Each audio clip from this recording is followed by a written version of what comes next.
Okay, my wax is hardened here.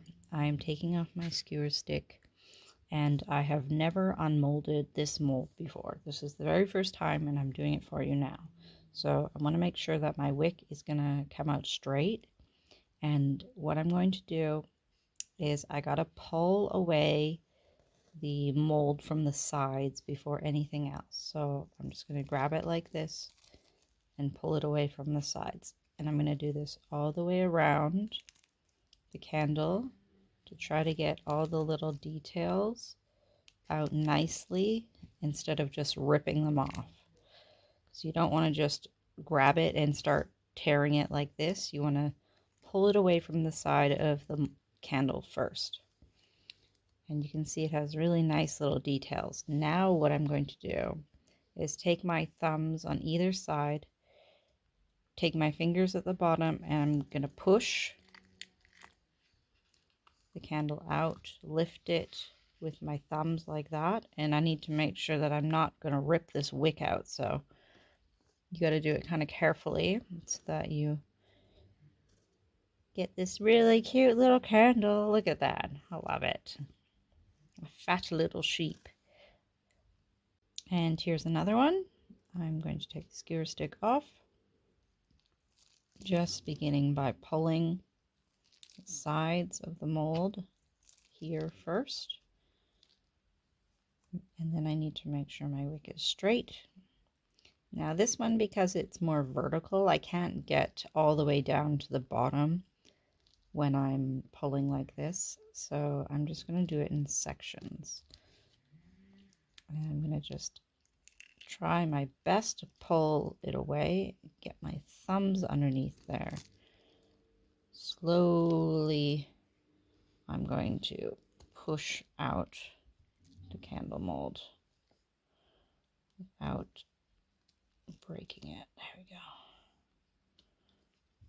I think you don't need to be too worried about this silicone. You know, like I stretched it quite far and I didn't bust it.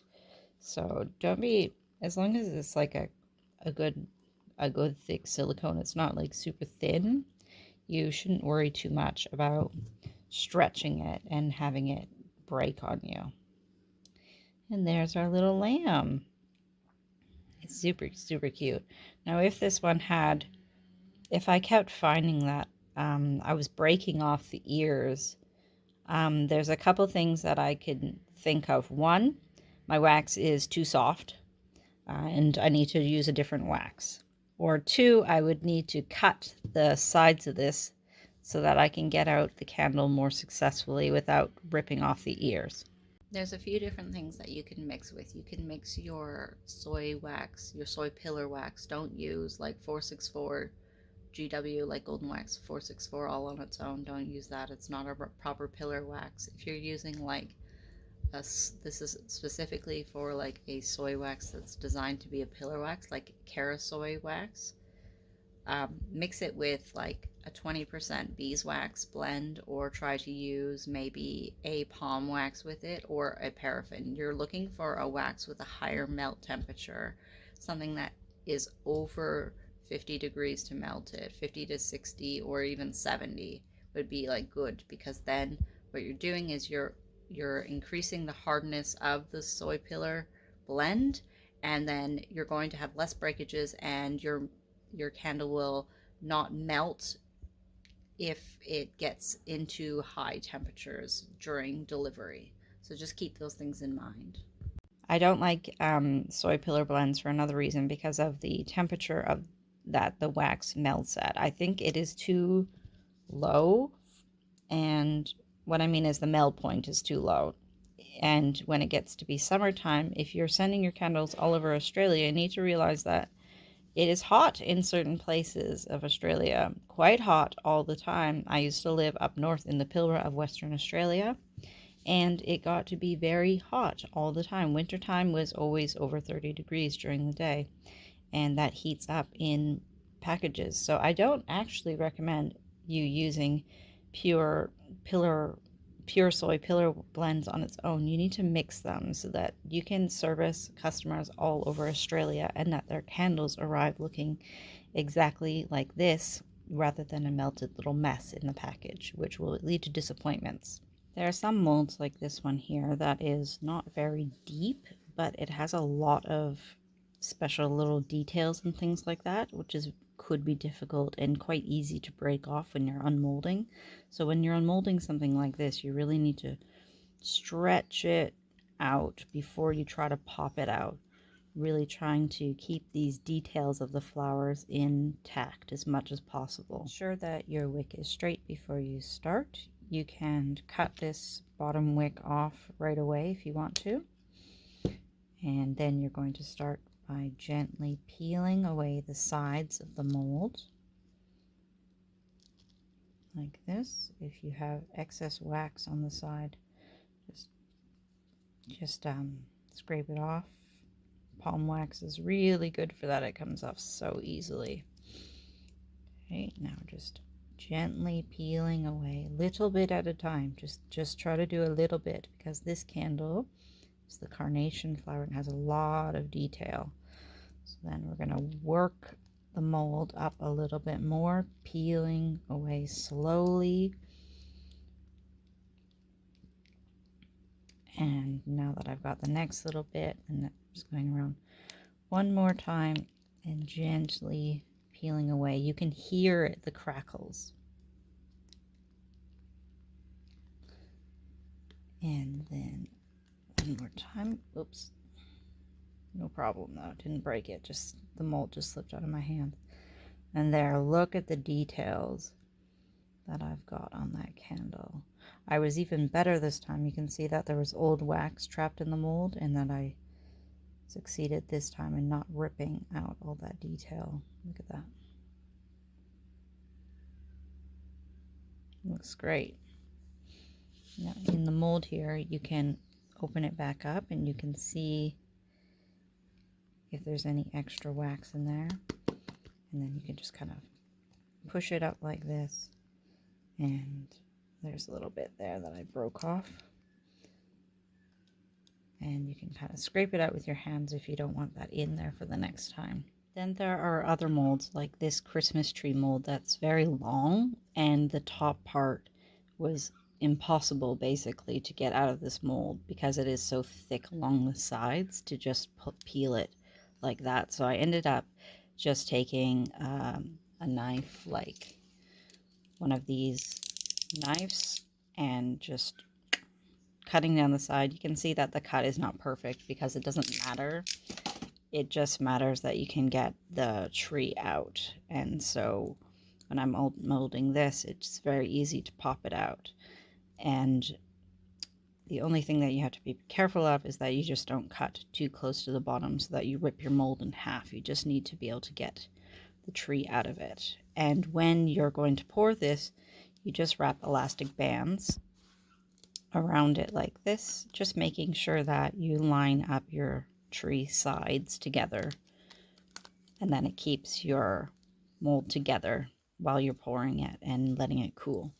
And now our small Christmas tree. Put your wick straight and trim the bottom.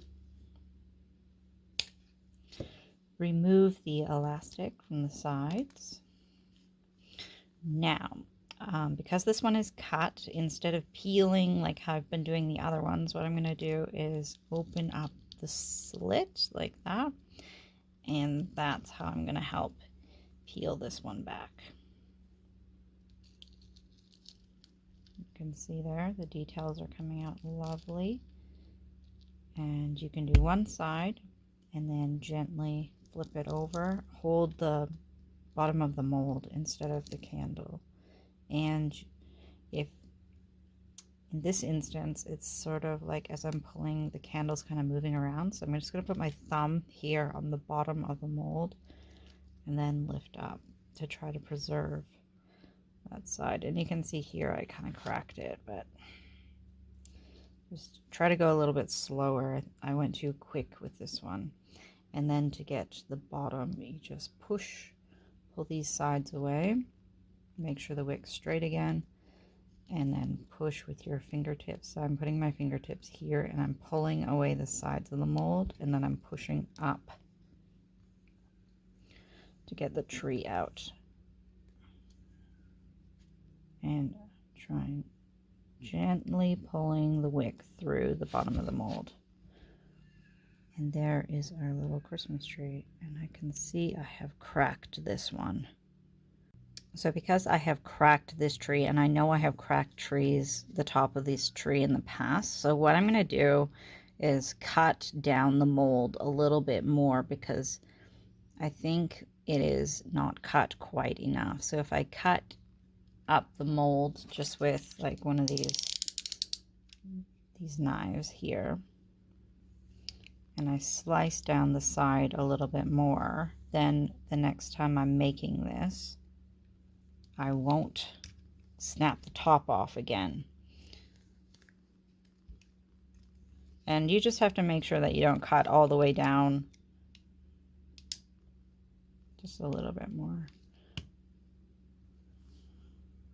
Now that should help prevent snapping the top off. You just got to make sure that you don't cut all the way down to the bottom and like cut it completely in half, because then it'll be like nearly impossible to seal up.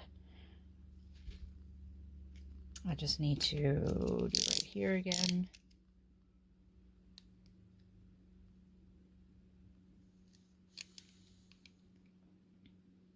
There we go.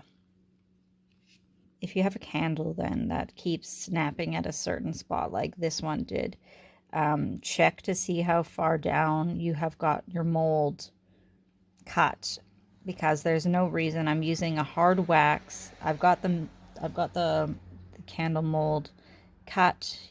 There isn't really a reason why it's snapping other than I'm bending it like this too much, and then it's just I'm cutting and I'm just snapping it in half. So I just cut down the sides there, and now the next time I unmold this, I will have to check the top to make sure I'm not snapping it there.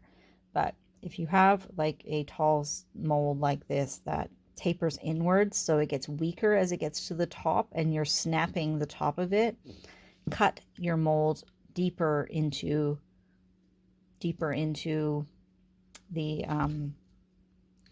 skinny part of whatever the shape is, and then you should prevent it from snapping. So if you've got like ears you're snapping off of like a dog or something like that, I've heard that. Or if you have one of these like lotus flowers and you keep snapping off these leaves or something like that, cut down the side near to where the problem area is, and then as you unmold it, you can unmold it gentler and then you won't snap it. Put your wick straight and begin by peeling slowly around the base of the candle.